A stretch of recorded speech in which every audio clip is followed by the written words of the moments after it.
Hello and thank you for joining us this midday. I'm Nate Holmes. A Camp Pendleton Marine accused of sexual assault of a minor was in military court this morning. ABC 10 News reporter Marie Cornell was at that hearing. Marie, what have you learned? So, Nate, the hearing ended just about 30 minutes ago. It lasted about 2 hours. And during this hearing, we learned the name of the Marine who has been accused. We also are, for the first time, hearing his side of the story. So right now I want to get to some video showing Private First Class Avery Rosario being escorted into the courthouse. During the hearing, Rosario's attorney laid out his account as to how he met the teenager.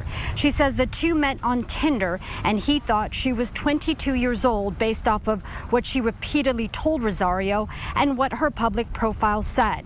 His attorney says the teen initiated the direct conversation with Rosario, and during these chats, she also suggested they, quote, spend the night together. She goes on to say after these conversations, Rosario did pick up the teen and they had consensual sex at his barracks with his roommate in the room. She says Rosario left her there because he had to attend a work party. She says Rosario's roommate kicks her out because he didn't want to get in trouble for having a guest on base. And that's when Rosario let her back into his barracks.